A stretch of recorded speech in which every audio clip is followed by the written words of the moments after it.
Hello students, जैसा कि आपको पता है कि हमारा चैप्टर चला हुआ है रिफ्रैक्शन ऑफ लाइट वाला। तो डियर स्टूडेंट्स, लास्ट की जो क्लासेज हैं वो दोनों क्लासेज मेरी रिफ्रैक्टिव इंडेक्स ऑफ मीडियम की ही रही हैं। तो आज भी मैं रिफ्रैक्टिव इंडेक्स ऑफ मीडियम के बारे में ही डिस्कस करूंगा, क्योंकि डियर ये जो टॉपिक है हमारा बहुत इम्पोर्टेंट है एग्जाम पॉइंट ऑफ व्यू के लिए, और वैसे भी इससे रिलेटेड बहुत सारे क्वेश्चंस एग्जाम के अंदर आप लोगों के मिलेंगे, आते हैं। 12th में भी ये टॉपिक है, बहुत इंपॉर्टेंट है रिफ्रैक्टिव इंडेक्स ऑफ मीडियम। जैसा कि आपको पता है डियर स्टूडेंट्स कि जो रिफ्रैक्टिव जो इंडेक्स है वो बेसिकली क्या डिटरमाइन करता है, वो बेसिकली ये डिटरमाइन करता है कि जब हमारी कोई ray of light one medium to another medium के अंदर एंटर करती है तो हमारी जो लाइट जो होती है वो रिफ्रैक्ट हो जाती है सेकंड मीडियम के अंदर। तो सेकंड मीडियम के अंदर वो कितनी रिफ्रैक्ट हुई, इसका जो मेजरमेंट होता है डियर, वो कौन बताता है, इस मीडियम का इंडेक्स बताता है, जिसको हम बोलते हैं रिफ्रैक्टिव इंडेक्स। ठीक है डियर स्टूडेंट्स।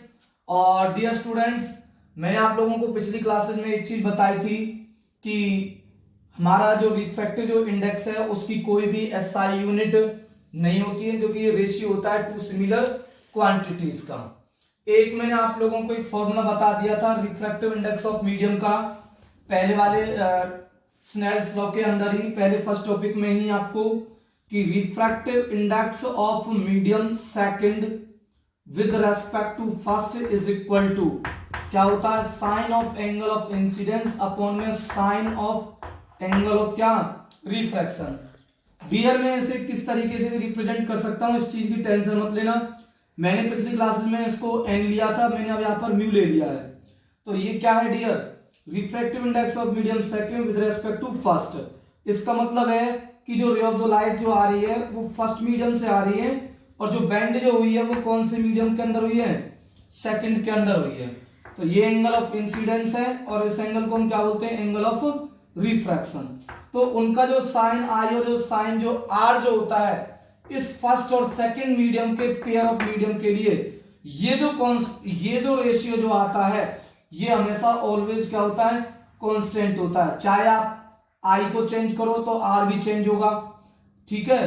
तो आप आई को कितना भी चेंज करें तो आर भी चेंज होगा, बट उन पेयर ऑफ मीडियम के लिए जो रेशियो जो आएगा sine of angle of incidence sine of angle of refraction वो कांस्टेंट के बराबर आता है, जिसे हम बोलते हैं रिफ्रैक्टिव इंडेक्स ऑफ मीडियम।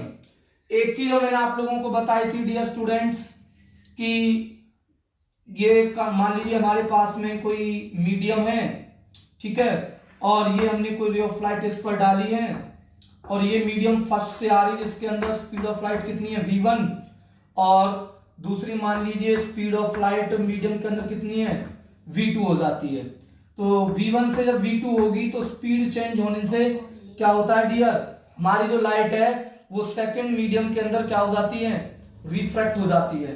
तो वहां पर भी एक फॉर्मूला आता है, ये मीडियम सेकंड है, ये मीडियम क्या है, फर्स्ट है। तो वहां पर भी मैंने एक फॉर्मूला बताया था कि refractive index of medium second with respect to first क्या लिखा जाएगा, क्योंकि रिफ्रैक्ट कौन से मीडियम के अंदर हो रही है, सेकंड के अंदर रिफ्रैक्ट हो रही है। तो refractive index of medium second with respect to first क्या होगा, speed of light in medium first v1 upon में क्या डियर, v2, ठीक है। अगर मान लो ये हमारा क्या है, ये मान लीजिए फॉर एग्जांपल ये हमारा वाटर है और ये हमारा क्या है, ग्लास है। तो वाटर से जब ग्लास में जाती है तो लाइट हमारी टुवर्ड्स द नॉर्मल की तरफ क्या होती है डियर, बेंड होती है, पता है, क्योंकि वाटर रेयर है और ग्लास क्या है हमारा, डेंसर है। ग्लास डेंसर है विद रेस्पेक्ट टू किसके, वाटर के, पर हमारा ये जो वाटर है ये भी डेंसर है विद रेस्पेक्ट टू किसके, एयर के। एयर के रेस्पेक्ट में जितने भी मीडियम्स हैं याद रखना वो सभी हमारे कैसे होंगे डियर, एयर के रेस्पेक्ट में जितने भी अदर मीडियम्स हैं वो सभी डेंसर मीडियम होते हैं, क्या होते हैं, डेंसर मीडियम होते हैं, ठीक है बेटा। तो ये हमारा हो गया। अगर मान लो मैं कहूं कि आपसे refractive index of medium first है विद रेस्पेक्ट टू सेकंड, मतलब सेकंड मीडियम से कोई रे ऑफ लाइट आ रही है और वो फर्स्ट मीडियम के अंदर रिफ्रैक्ट होती है, तो refractive index of medium first with respect to second लिखा जाएगा। और इसका फॉर्मूला क्या लिखा जाएगा आप लोगों को बता देता हूं कि स्पीड आ कहां से रही लाइट, सेकंड मीडियम से, तो सेकंड मीडियम के अंदर स्पीड ऑफ लाइट कितनी है v2। रिफ्रैक्ट कौन से मीडियम में हो रही है, मान लो फर्स्ट मीडियम के अंदर, तो क्या आ जाएगा v1 आ जाएगा। ठीक है डियर, तो ये हमारे कुछ टर्म्स होती हैं रिफ्रैक्टिव इंडेक्स को लिख करके उसके फॉर्मूले में कुछ इंप्लीमेंटेशंस आ जाती है, वो इस तरीके से हम कर लेते हैं। डियर स्टूडेंट्स, एक चीज मैं आप लोगों को बता देता हूं कि जो कल की जो क्लासेस जो थी, लास्ट जो क्लासेस जो थी, मैं आप लोगों को उसमें एब्सोल्यूट रिफ्रैक्टिव इंडेक्स के बारे में बता रहा था। किसके बारे में बता रहा था, एब्सोल्यूट रिफ्रैक्टिव इंडेक्स के बारे में। क्या बताया था मैंने आप लोगों को एब्सोल्यूट रिफ्रैक्टिव इंडेक्स के बारे में?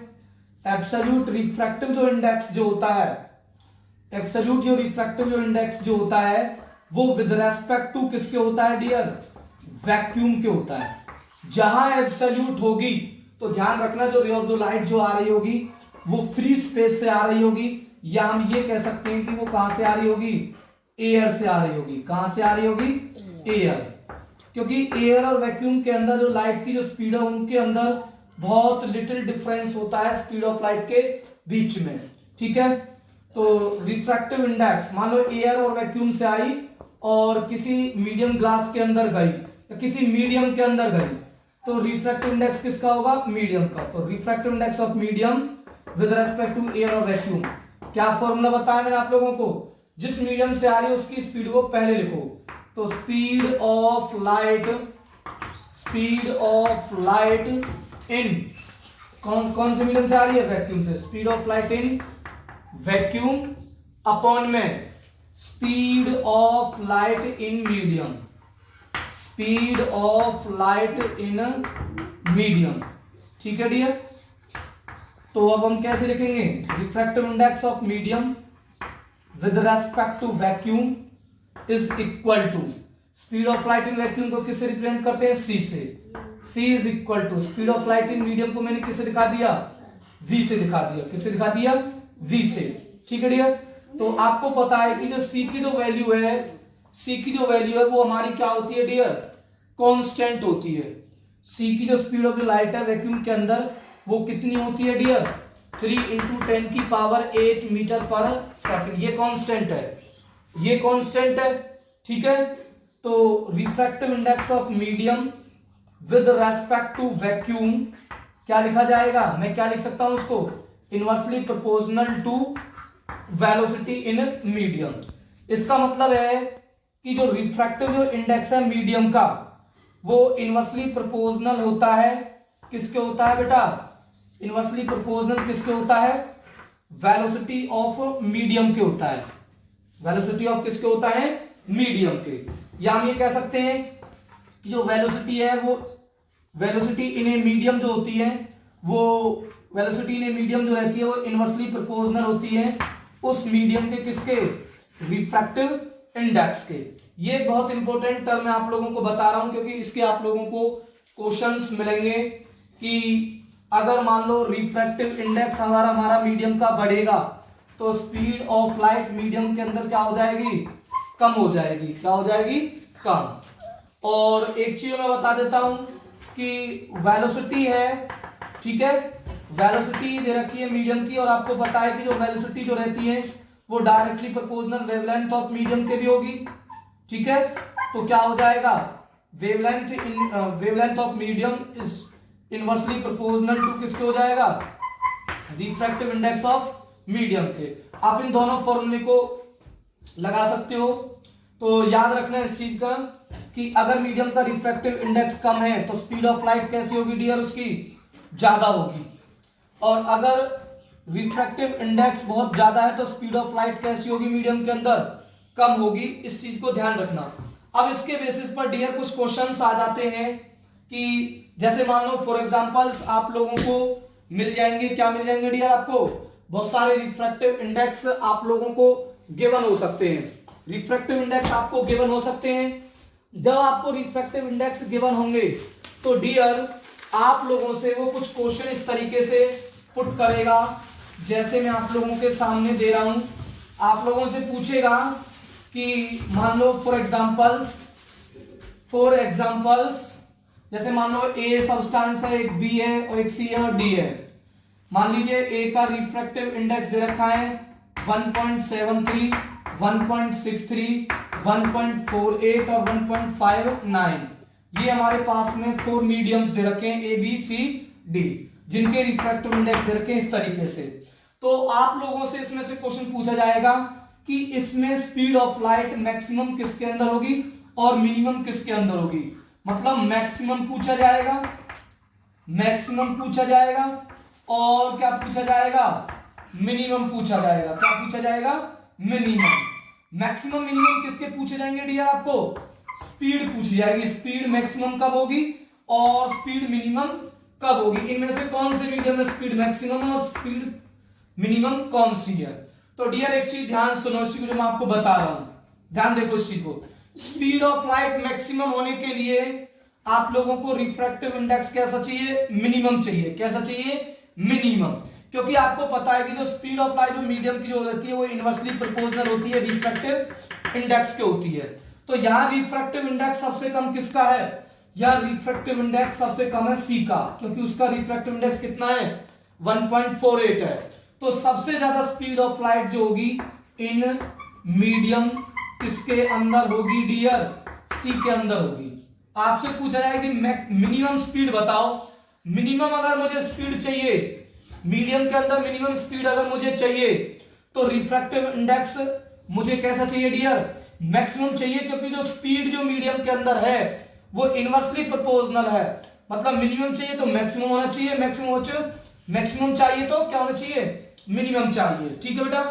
तो यहां सबसे ज्यादा रिफ्रैक्टिव इंडेक्स किसका है 1.73, कौन से मीडियम का है, ए मीडियम का है। तो मैं यहां लिखूंगा इन मीडियम किसके डियर, ए के। इन मीडियम किसके बेटा, ए के अंदर स्पीड ऑफ लाइट कैसी होगी, मिनिमम होगी। इस टाइप के आप लोगों के क्वेश्चन बनेंगे। कुछ आप लोगों से क्वेश्चन पूछे जाएंगे कि ए बी सी और डी में से कौन सा हाईली ऑप्टिकल डेंसर है और कौन सा इनमें से हाईली क्या है, रिरर है। तो आप रिरर मीडियम की मैंने आप लोगों को डेफिनेशन बताई थी कि रिरर मीडियम के अंदर जो स्पीड ऑफ जो लाइट जो होती है वो हमारी फास्ट होती है, और डेंसर मीडियम के अंदर स्पीड ऑफ लाइट कैसी होती है डियर, कम होती है। मतलब डिक्रीज होती है, स्लोवेस्ट होती है डेंसर मीडियम के अंदर जो लाइट की स्पीड होती है। अब आप लोगों को मैंने एक चीज बताई थी आप लोगों को कि जहां स्पीड ऑफ लाइट मैक्सिमम मिलेगी, मैक्सिमम स्पीड कौन से मीडियम के अंदर होती है, रिरर मीडियम के अंदर। तो मोस्ट जो रिरर जो मीडियम जो होगा वो कौन सा मीडियम होगा डियर, सी वाला मीडियम ही सबसे ज्यादा क्या होगा, रिरर होगा। तो ये मोस्ट रिरर भी मीडियम है, ठीक है, क्योंकि इसके अंदर लाइट की जो स्पीड है वो सबसे ज्यादा है। अगर मैं कह लगूं कि हाईली ऑप्टिकल डेंसर बताओ, डेंसर मीडियम के अंदर लाइट की स्पीड क्या होती है, स्लो होती है। तो यहां सबसे ज्यादा रिफ्रैक्टिव इंडेक्स, मुझे मिनिमम स्पीड ऑफ लाइट चाहिए अगर मुझे हाईली ऑप्टिकल डेंसर बनाना है, क्योंकि डेंसर के लिए स्पीड ऑफ लाइट का क्या होना चाहिए, कम होना चाहिए। तो डियर स्टूडेंट्स, मिनिमम स्पीड होगी तभी हाईली ऑप्टिकली डेंसर मीडियम बनेगा, ठीक है। तो मिनिमम स्पीड कब बनेगी, जब उसका रिफ्रैक्टिव इंडेक्स सबसे क्या होगा, ज्यादा होगा। तो यहां डियर एक क्वेश्चन और अराइज हो जाता है कि जब आप लोगों को कुछ गिवन रिफ्रैक्टिव इंडेक्स होते हैं तो इनमें से आप लोगों से पूछे जा सकते हैं कि इनमें से इनका पेयर आप लोगों को दिया जा सकता है कि आप लोगों के पास में ए बी सी डी में से आप बताओ बी और सी में से रिरर कौन सा है और डेंसर कौन सा है। तो आप लोग ध्यान रखेंगे डेंसर मीडियम के लिए, ध्यान रखो बेटा, डेंसर मीडियम अगर आपको बताना है, अगर डेंसर मीडियम आपको बताना है उन पेयर ऑफ मीडियम में से तो आप लोग ध्यान रखोगे हाई रिफ्रैक्टिव इंडेक्स वाले को चूज करोगे, ठीक है, हाई रिफ्रैक्टिव इंडेक्स वाले को चूज करोगे। दूसरी चीज आपको अगर रिरर मीडियम को चूज करना है, कौन से मीडियम को चूज करना है, रिरर मीडियम को लेना है, बताना है कि वो रिरर है और डेंसर है, तो आप लोगों के लिए उसके लिए देखना है लो रिफ्रैक्टिव इंडेक्स। क्यों देखना है, ये मैं अभी आप लोगों को बता चुका हूं, इसलिए देखना है क्योंकि डेंसर मीडियम के अंदर स्पीड ऑफ लाइट कैसी चाहिए, हमें कम चाहिए, और जो स्पीड ऑफ जो लाइट जो है मीडियम की वो इनवर्सली प्रोपोर्शनल उस मीडियम के किसके होती है, रिफ्रैक्टिव इंडेक्स के होती है। ठीक है, तो मुझे डेंसर चाहिए तो स्पीड ऑफ लाइट कम चाहिए, तो रिफ्रैक्टिव इंडेक्स कैसा होना चाहिए, हमारा ज्यादा होना चाहिए। तो इसमें रिफ्रैक्टिव इंडेक्स बी और सी में से किसका ज्यादा है, 1.63 का ज्यादा है। तो 1.63 क्या है इसके अंदर, बी एंड सी में जो हमारा जो डेंसर जो मीडियम है वो कौन सा है, 1.63 है। रियल मीडियम कौन सा होगा इसमें से, जिसका रिफ्रैक्टिव इंडेक्स क्या है, कम, क्योंकि रियल मीडियम की तो स्पीड कैसे चाहिए हमें, ज्यादा। स्पीड ऑफ लाइट ज्यादा कब होगी तो रिफ्रैक्टिव इंडेक्स क्या होगा, कम। तो बी और सी में से रिफ्रैक्टिव इंडेक्स किसका कम है, सी का। तो सी इज, जिसका रिफ्रैक्टिव इंडेक्स कितना है, 1.48 है। ठीक है, तो ये चीज इस टाइप के आप लोगों के रिफ्रैक्टिव इंडेक्स से कुछ क्वेश्चंस बनेंगे। कुछ क्वेश्चंस आप लोगों को मैं बता देता हूं डियर, कि आप लोगों को रिफ्रैक्शन पूछा जाएगा। क्या पूछा जाएगा, रिफ्रैक्शन पूछा जाएगा। किस तरीके से पूछा जाएगा मैं डिस्कस करता हूं यहां पर, ध्यान से देखना इस चीज को। बेटा कितने मिनट हो गए, 16। ठीक है बेटा। तो यहां किस तरीके का क्वेश्चन आ जाता है कि जैसे मान लीजिए कि ये हमारे पास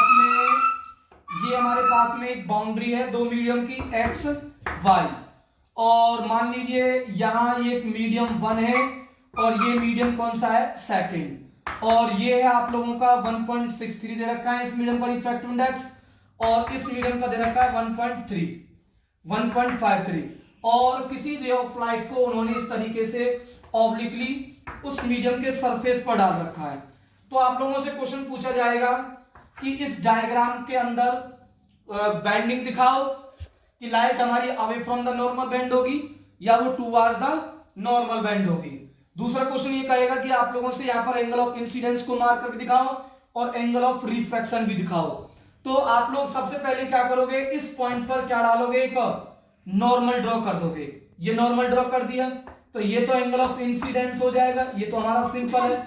अब बात यहां पर ये आती है कि हमारी जो लाइट है वो away from the normal bend होगी या टुवर्ड्स द नॉर्मल बेंड होगी। उसके लिए मैंने अभी प्रीवियस टॉपिक जो मैंने आपको बताया था, उसके लिए आप लोगों को रिफ्रैक्टिव इंडेक्स देखना है।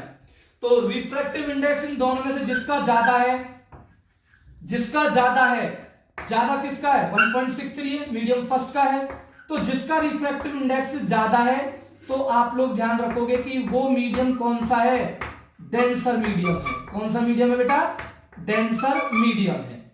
और जिसका रिफ्रैक्टिव इंडेक्स कम है तो वो कौन सा मीडियम होगा डियर, उसको हम कंसीडर करेंगे रेयर मीडियम। बता दिया था मैंने।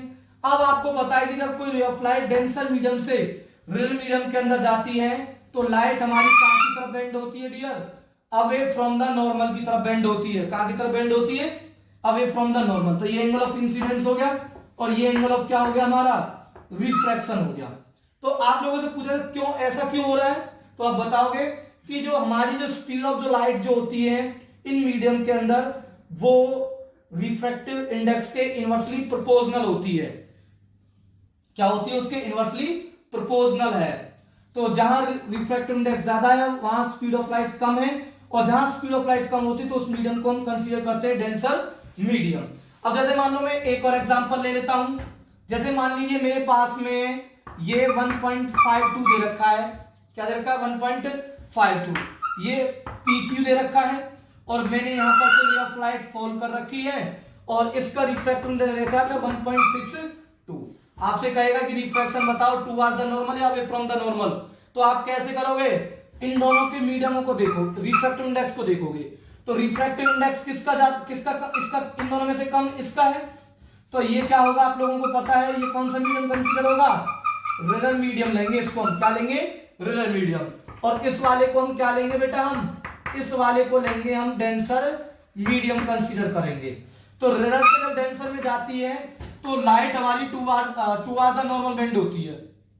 तो इस पॉइंट पर मैं क्या ड्रॉ कर दूंगा बेटा, एक नॉर्मल ड्रॉ करूंगा। तो रेयर से जब डेंसर में जाएगी तो लाइट हमारी कहां की तरफ बेंड होगी बेटा, टूवर्ड्स द नॉर्मल। तो ये एंगल ऑफ इंसिडेंस हो जाएगा और ये एंगल ऑफ क्या हो जाएगा, रिफ्रैक्शन होगा। डियर इस टाइप्स के क्वेश्चन बन जाते हैं आप लोगों के। अब मैं आप लोगों को बता देता हूं कि ये जो हमारा जो रिफ्रैक्टिव जो इंडेक्स है, इस रिफ्रैक्टिव इंडेक्स की डेली लाइफ में बहुत ज्यादा इंपॉर्टेंस है, क्योंकि डियर जो हमारी आई के अंदर जो ग्लासेस जो होते हैं, आई के अंदर जो हमारे डिफेक्टेड आई जो होती है उसके अंदर जो हम स्पेक्स जो यूज जो करते हैं उसमें पर्टिकुलरली ग्लास यूज होता है। तो हम बेसिकली क्या करते हैं कि जो हमारी जो आई के अंदर जो ग्लासेस जो लगे हुए होते हैं, डिफेक्टेड जो आई जो रहती है उसके अंदर जो ग्लासेस जो लगे होते हैं वो बेटा एक डिजाइन किए जाते हैं, उनकी जो थिकनेस जो होती है वो बेटा एक एक्यूरेट नॉलेज के हिसाब से रखी जाती है। और वो एक्यूरेट नॉलेज किसकी होती है डियर, एक्यूरेट नॉलेज किसके बेस पर होती है, उसकी रिफ्रैक्टिव इंडेक्स के बेसिस पर होती है। दूसरा मैं आप लोगों को बता देता हूं, जितने भी ऑप्टिकल इंस्ट्रूमेंट हैं, चाहे वो कैमरा हो तो कैमरे के अंदर भी हमारा क्या लगा हुआ होता है डियर, ग्लास होता है। तो उस ग्लास का भी एक पर्टिकुलर क्या होता है, एक रिफ्रैक्टिव इंडेक्स होता है, उसकी भी हम एक्यूरेट रिफ्रैक्टिव इंडेक्स रखते हैं ताकि हम उससे हम पिक्चर ले सकें। ठीक है डियर, क्योंकि डियर उससे निकलने वाली जो लाइट है, उस ऑब्जेक्ट से आने वाली जो लाइट है वो क्या होगी, उस ग्लास में से क्या होगी, रिफ्रैक्ट होगी। ठीक है, तो accurate knowledge of refractive index के बेसिस पर ही होता है, चाहे वो टेलीस्कोप हो चाहे वो माइक्रोस्कोप हो, उन सभी को हम डिजाइन जो करते हैं, उनकी जो कंस्ट्रक्शन जो होती है, उनकी जो ग्लासेस की जो कंस्ट्रक्शन जो होती है वो on the basis of refractive index की होती है। दूसरी चीज मैंने आप लोगों को लास्ट क्लासेस में बता दिया था कि रिफ्रैक्टिव इंडेक्स हमारे दो फैक्टर्स पर डिपेंड करता है। वन फैक्टर तो है हमारा रिफ्रैक्टिव इंडेक्स का वेवलेंथ ऑफ लाइट पर डिपेंड करता है, ये मैंने अभी डिस्कस किया था आपके सामने। दूसरा हमारा नेचर ऑफ मटेरियल पर भी क्या करता है डियर, डिपेंड करता है। और एक चीज मैं बता देता हूं कि जो हाईएस्ट जो रिफ्रैक्टिव जो इंडेक्स जो डियर जो अवेलेबल है तो और भी, बट मैं आप लोगों को 10th के हिसाब से मैं आपको बता रहा हूं कि सबसे ज्यादा जो रिफ्रैक्टिव इंडेक्स है वो हमारा डायमंड का है 2.42। इसकी ग्रेट इंपॉर्टेंस ही है डियर, क्योंकि जो डायमंड जो हमारा जो स्पार्कल जो अपीयर जो होता है, स्पार्क जो होता है वो चमकता है, डायमंड ब्रिलियंट होता है, ब्रिलियंट स्पार्किंग करता है। तो डियर उसके पीछे भी उसका रिफ्रैक्टिव इंडेक्स का बहुत इंपॉर्टेंट क्या होता है डियर, रोल होता है। ठीक है, तो स्पार्किंग ऑफ जो डायमंड है उसको हम बाद में नेक्स्ट चैप्टर में हम डिस्कस कर लेंगे उस चीज को। ठीक है बेटा, तो इस क्लासेस में फिलहाल आप लोगों के लिए इतना ही कराया गया है। तो डियर स्टूडेंट्स, आपसे रिक्वेस्ट है कि आप ज्यादा से ज्यादा चैनल को सब्सक्राइब करें और लाइक करें, कमेंट करें, और अपने जो फ्रेंड्स हैं जो पढ़ते हैं उनके पास में वीडियो को भी क्या करें, शेयर करें। ठीक है, थैंक यू डियर्स।